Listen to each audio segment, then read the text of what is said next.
Hi to all of our online gathering. It's wonderful to be with you today. Well, I'm coming to you today from this amazing venue. This is the Warfield Parish Church in Warfield, just outside Bracknell. And it was our production team. It was actually Josh Boyle, our brilliant production person for online, who thought of this as a venue and found it and agreed for us to be able to come here. But since the team said that we were coming here, I've been doing a bit of research on this building. And I think it's going to speak a couple of ways into what I want to say today. So I want to speak a little bit about the beginning of a new term.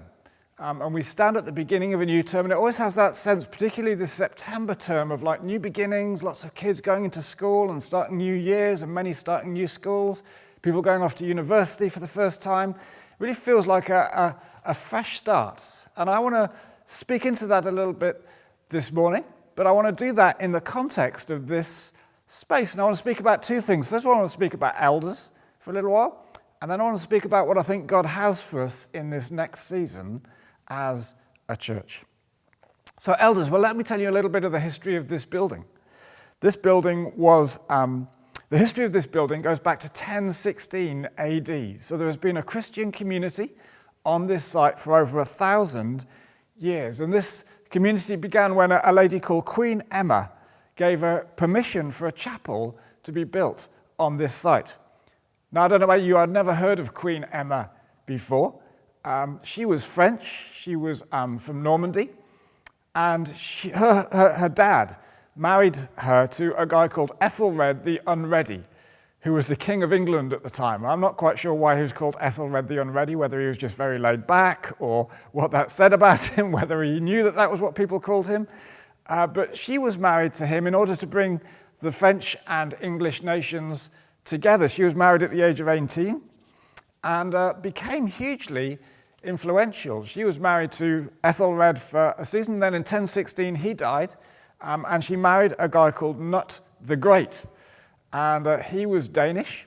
And at that point, she became not only the Queen of England, but also the Queen of Norway and of Denmark. And she was largely based in England and became hugely influential in the development of the church in our nation. And this church was built with her permission, with her blessing. And we've got a picture of her here. This is a picture of Queen Emma, which was done in about 1050. And it shows her receiving a book called the Iconium Emmae Regina, which was written in her honor for the impact and influence that she had on our nation. And I think Queen Emma is a wonderful reminder of the part that women have played in the life of the church over the centuries.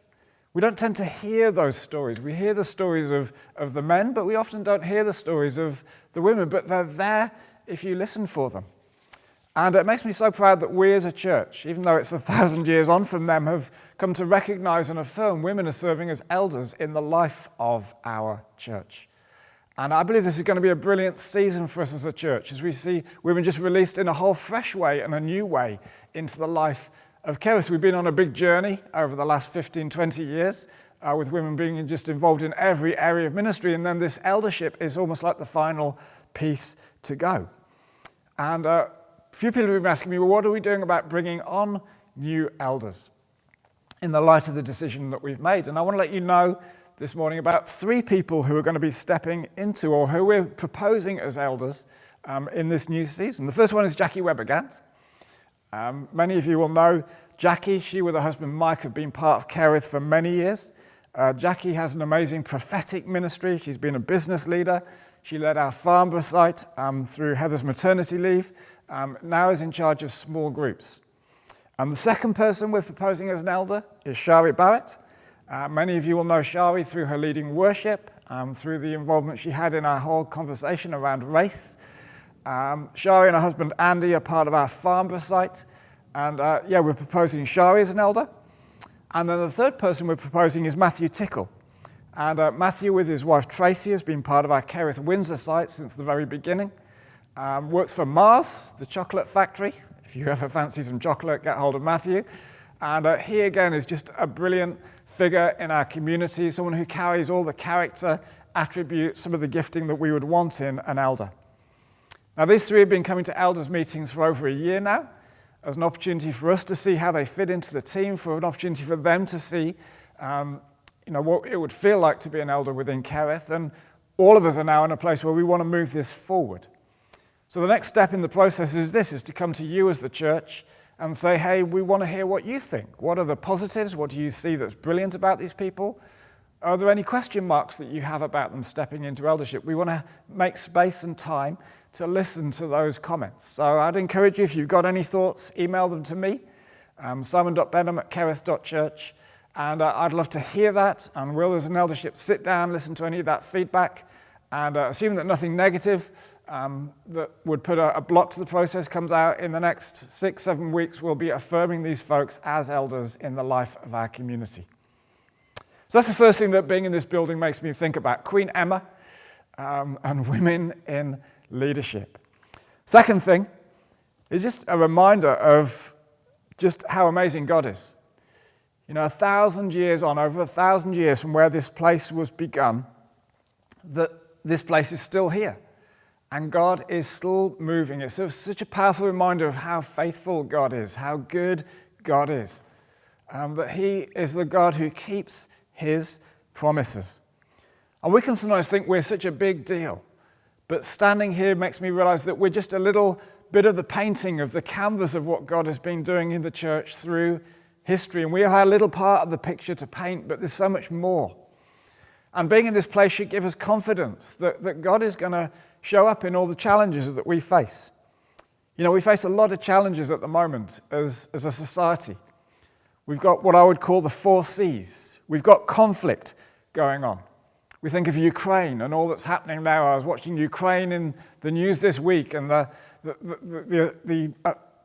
plans to try and take back more of Ukraine from the Russians and all that's going on there in Ukraine. But we also seen conflict on a personal level. We've seen the Me Too movement. We've seen everything that's happened around race and the Black Lives Matter movement. And there seems to just be a lot of conflict in our world today. We've also lived with COVID. And although it might feel in many ways we're coming to the end of that season, I think we're going to be living with the impacts of COVID for some time to come. I remember hearing Tim Keller, a pastor in New York, speak. And he was saying that after 9/11, when they had the trauma of 9/11 in New York, all the churches and the church leaders and church members were fine for about 2 years afterwards, but it was after about 2 years that they began to experience the trauma of what they'd been through. And those experiences began to surface and have impact. People started quitting churches and quitting leading churches and having breakdowns and all sorts of stuff. And I still think we have a long way to go with coming through the impact of COVID and what those 2 years have meant for each one of us. So we have conflict, we have COVID, we have climate change. We had that incredible summer, haven't we, with 40-degree temperatures. And partly we can go, well, this is amazing and basking in that, but part of that is a message to us that our world is changing, that the sea levels are rising, that the temperatures are getting hotter, that the extremes of weather, we've been seeing floods all around the world happening recently, and we're dealing with that crisis. And then finally, we've got the cost of living crisis. Every day in our news, it seems that we've got news about the energy costs and the food bills, how that's impacting people, how we're going to get through the winter, how people are going to survive that. And being in this place is a wonderful reminder to me that we're not facing anything that hasn't been faced before. The 1,000 years of Christianity here, those people came through the Norman Conquest, 1066, when our nation was invaded. They came through multiple pandemics, the plague and other pandemics that impacted the nations without any antibiotics, without any vaccines. That's the word I'm looking for. They came through the whole trauma of Henry VIII, the dissolution of the church, the Reformation, the Industrial Revolution, the rise and fall of the British Empire, 2 world wars. So much history in those 1,000 years. And yet in all of it, God has been faithful. He's done it before, and he will do it again. And I want to remind us of the part that God has called us to play in society. I feel that this is a moment for us as a church to stand up and be counted, to make a difference in society, not to hide away, but to be seen and to be known in the world that we live in. I want to read some words from Jesus, which he preached on the Sermon on the Mount. This is Matthew chapter 5. He says this, "You are the salt of the earth. But if the salt loses its saltiness, how can it be made salty again? It's no longer good for anything except to be thrown out and trampled underfoot. You are the light of the world. A town built on a hill cannot be hidden. Neither do people light a lamp and put it under a bowl. Instead, they put it on its stand, and it gives light to everyone in the house. In the same way, let your light shine before others, so that they may see your good deeds and glorify your Father in heaven." First of all, I want to just remind you that these words are spoken to us. When Jesus says you, he's speaking to those of us who believed in Jesus, not just the people on that hillside, but all of us who are Christians through all of history. Jesus is speaking these words to ordinary people like you and me. He's not speaking them in a parliament, in a university, at a gathering of powerful business leaders, or to the religious elite, but to a crowd of thousands of ordinary, everyday people on a hillside. Men and women, young and old, educated and uneducated, rich and poor, with just one thing that marks them out, that they're believing in Jesus, that they've put their confidence and their trust and their hope in him. And if you're a follower of Jesus today, then you're part of this too. Jesus says that you are the salt of the earth. You are the light of the world. If you're online, why don't you write that in the chat? If you're in one of our site gatherings, why don't you just nudge the person next to them and just give them a bit of a poke and go, "You're the salt of the earth. You're the light of the world." These things are true of us. And God wants us to be people who impact our world. The impact of salt is to preserve things. We think of salt as being, something that we sprinkle on our food to make it a bit more tasty. But actually in the ancient world, primarily salt was used for preservation. If you had a piece of meat and you wanted to preserve it, you would smother it in salt. You would put salt on all the open wounds on the piece of meat, and it would stop them going off. I was in Croatia this year, and we went to a restaurant out in the middle of nowhere, and it had all these massive pieces of meat hanging up, and they'd been there for a couple of years. And they'd literally just spread salt on them, and it just somehow amazingly stops them getting worse. So salt has the impact of preserving things, of stopping them getting bad. Light has a more positive impact. Light doesn't just stop things decaying. Light actually brings positivity. Light brings hope. Light reveals darkness and allows it to be resolved, allows it to be improved, allows things to change for the better. So Jesus says that we're these two things. First of all, we're salt. We're called in the world to stop it going into decay, to stop sin, to stop evil getting worse. But we're also called to shed light and actually bring the light of Christ into the world and into the situations that we're in. So I want to briefly say three things that I think we need to do in order to be salt and light in our world. First of all, we need to be Christ-centered. As individuals and as church communities, our light is a reflection of Jesus' light. We only have any light in us because Jesus is shining on us and then reflected from us. In John 1, Jesus says this, in him was life, talking about Jesus, and that life was the light of all mankind. The light shines in the darkness, and the darkness has not overcome it. Jesus is the light. These words that Jesus is speaking are not spoken to everyone. He's not saying to everyone on earth, you're the light of the world. No, he's saying to his followers, those who are putting their confidence, their trust in him, those who've repented of their sin and turned to him, saying, no, you're the light of the world. And we're the light of the world because Jesus is the light. Similarly, Paul writes to the church in Corinth, we all who with unveiled faces contemplate the Lord's glory are being transformed into his image with ever-increasing glory, which comes from the Lord who is the Spirit. And as we gaze on Jesus, as we spend time with him, as we adore him, then we reflect him to the world, a bit like the moon reflects the sun. The moon doesn't have any light of itself, But if you ever go out on a full moon and there are shadows and, there's light because of the reflection. And I want to remind us that the way that we bear the greatest light, the way that we're most salty is to be most like Jesus. It's Dallas Willard who says that discipleship is becoming who Jesus would be if he was you. If Jesus showed up on planet Earth as you with your background and your emotions and your gifting and your character, how would he show up? Then that's who Jesus wants you to be. Who he would be if he was you. So the only way we're going to shed light, the only way we're going to be salt into our world is to be like Jesus. I want to encourage us as a church community, as individuals, to be not half-hearted in our devotion to Jesus. Let's not be lukewarm. Let's not be just going with the flow. Let's be passionate followers of Jesus with his will, doing his will in our lives as our greatest desire. Is there anywhere that you know that your life is out of step with the life that Jesus is calling you to? Is there anywhere that you know that you're not following him with all your heart and all your mind and all your soul and all your strength? Then sort that out. Deal with it in order that you might shine. So first of all, we need to be people who are Christ-centered.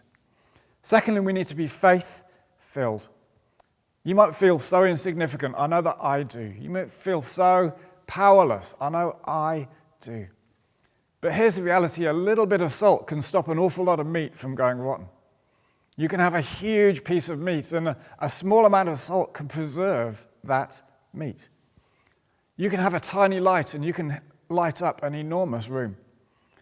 One of the things I love about light and darkness is it's not an equal battle. It's not like the Marvel films where you've got good and evil, and you're not quite sure which one's going to win. If you shine light into darkness, the darkness goes. Light always overcomes darkness. And you might feel like, well, I'm the only Christian in my family, or I'm the only Christian in my workplace, or I'm the only Christian in my school or my university or wherever else I might be. But you have light, and light overcomes darkness. And let's be confident in God that he is with us. If he's for us, who can be against us? Let's not be afraid to be who he has called us to be. I love it when Jesus says, you don't light a lamp and put it under a bowl. There's been loads of Christian debate about what does the bowl mean. The bowl just means something that covers up the light and stops you seeing it. We don't light a light and put it under a bowl. I don't light a candle and put it under a bowl. We don't put a side light on in one of our rooms and put a bowl over it. It would just be nonsense. You light a light and you put it up somewhere high so the light spreads, so the light is seen. Let's as people have the faith and the confidence to, not in an arrogant way, but in a confident way, be confident in who we are in Jesus.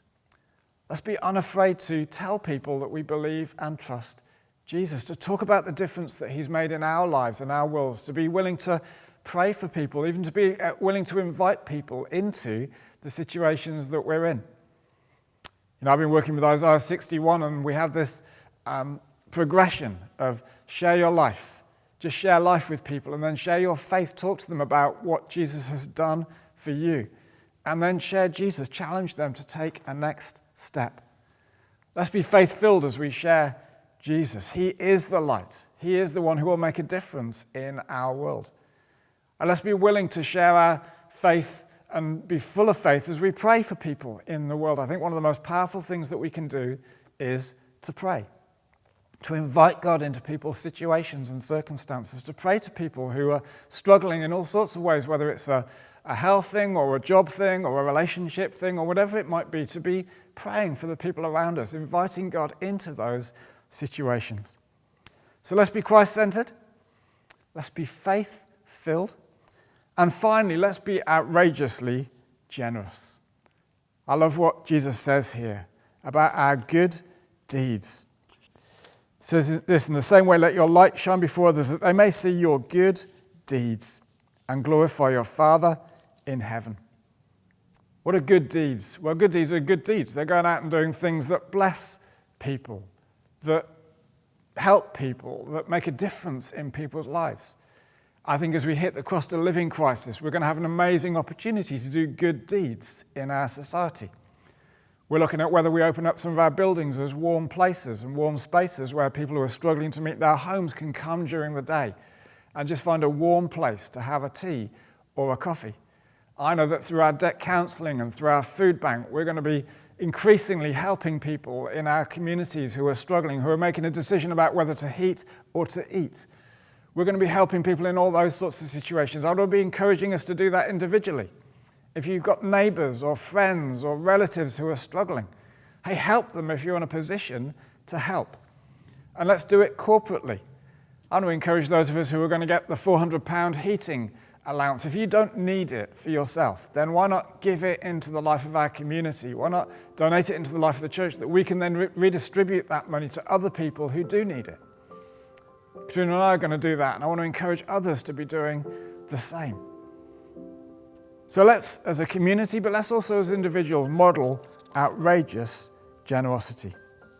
So let's be Christ-centered as we head into the autumn. Let's have our focus on Jesus. He is the light.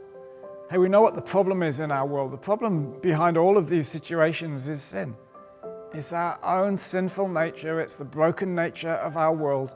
It's the evil in our world is what causes all of these situations that we're looking at. All of these situations that we're experiencing. And we not only know the problem, we know the solution. The solution is Jesus Christ. His death and resurrection and the power for transformation that was released into our world through that redemptive act. So let's be Christ-centered, church. Let's be focused on Jesus. Let's be faith-filled. Let's be confident in Christ as we step into that world. And let's be outrageously generous as individuals and as a church community. So to our wonderful online community. I know people are gathering for all sorts of different reasons online. Some of you are watching this every week, and we love having you as part of us through online. Some of you are just catching up with this when you can't make a physical site. Just want to say that this is such an important part of who we are as a community, and we want to look to develop it. We'd love to hear ideas if you have thoughts around how we can develop and grow our online presence. We know for many people this is their first step into Kerith before they come to a physical site, and we want to think how we can maximize and harness all of those opportunities. This is one of the ways that we want our light to shine, is not just physically, but virtually as well, through the wonders of all that we can do online. So I just want to encourage you to let your light shine this week. What does it mean for you to be salt? What does it mean for you to be light in your local area, in your community, in your workplace, in your street, amongst your family, amongst your relatives? What does that look like? Hey, let's be Christ-centered. What does it look like to focus on Jesus? Let's be faith-filled and let's be outrageously generous. Hey, wonderful to be with you. Have a great rest of the day, a great rest of the week, and see you again soon.